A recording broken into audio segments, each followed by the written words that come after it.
Welcome, story lovers, to a tale from the village of Aiken, where the cleverest of all creatures was a spider named Kweku Ananse. Now, Ananse was known for two things, his sharp mind and a belly so vast. It often led his mind astray on this particular day. Hunger was the undisputed king. A famine had a tight grip on the land.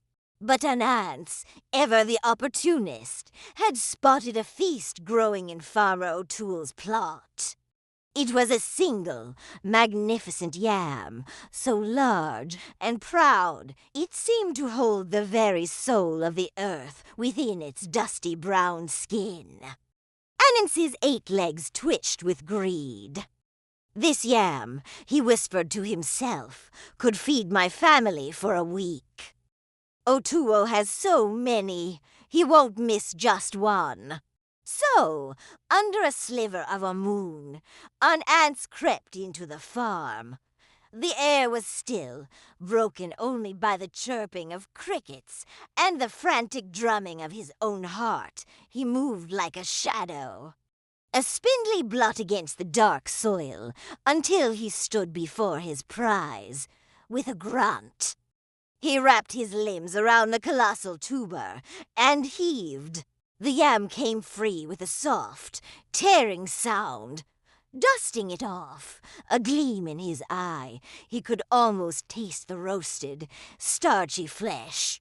And then a voice, clear as a bell and deep as a well. Cut through the silence, thief. Ananse froze, his blood turning to ice. He spun around, his eyes darting through the shadows. The field was empty. Who's there? He hissed, his voice trembling. The voice came again, not from the air, but from the very thing he held in his arms. You are a thief, Kweku Ananse. You steal from the man who feeds the village. Horrified, Ananse stared at the yam. In the pale moonlight, its gnarled surface seemed to form a face to deep-set eyes and a downturned mouth. He let out a strangled yelp and dropped it. The yam thudded onto the ground, silent and still. Spirit, a talking yam, he gasped, backing away. But the voice followed him, echoing not in the air, but inside his own guilty skull. Is this the first thing you have stolen? Remember the ripe mangoes from old Amma's tree? W.H.A. No! I didn't, Ananse stammered, clutching his head. You did, the voice insisted. And the fine, white eggs from Kruma's henhouse. You told him a weasel took them.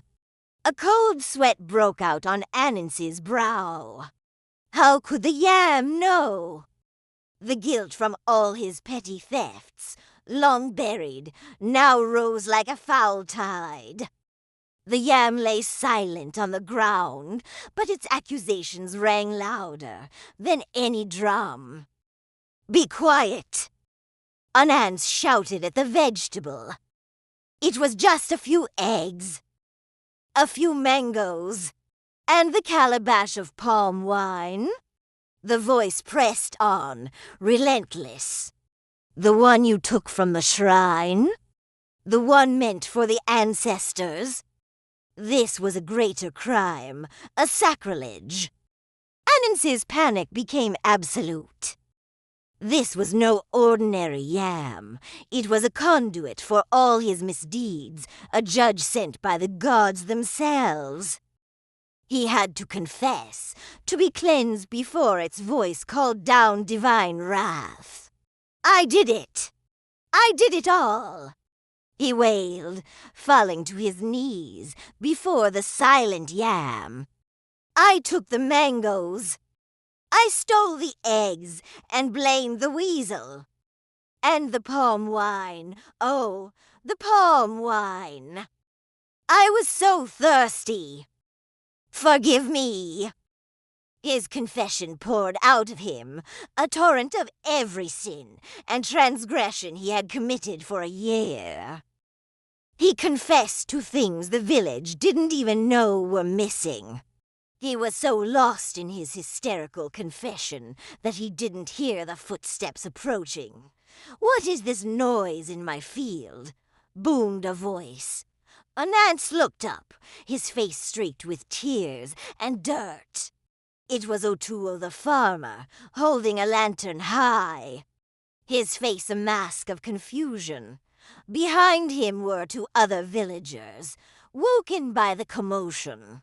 "Otuo," Ananse cried, scrambling towards him on his knees and pointing a trembling leg at the yam. The yam, it spoke, it accused me, it knows everything. Otuo looked from the weeping spider to the perfectly ordinary yam lying on the ground. The yam spoke, yes, it called me a thief. It made me confess. Ananse babbled, "I took your yam." "It's true. And I took Emma's mangoes, and Kruma's eggs, and the sacred palm wine from the shrine. Please, make it stop talking."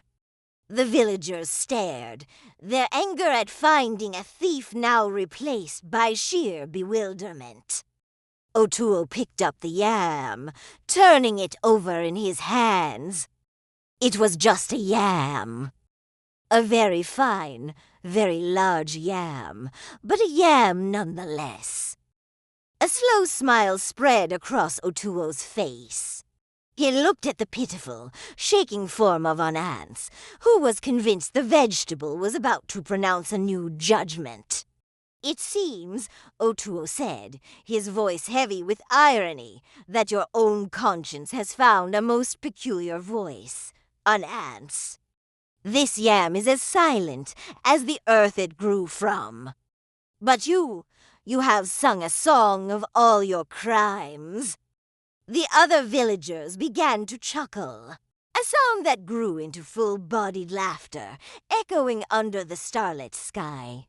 Ananse, the great trickster, the cleverest of spiders, had been utterly defeated not by a man, not by a god, but by the sound of his own greedy, guilty heart from that day on.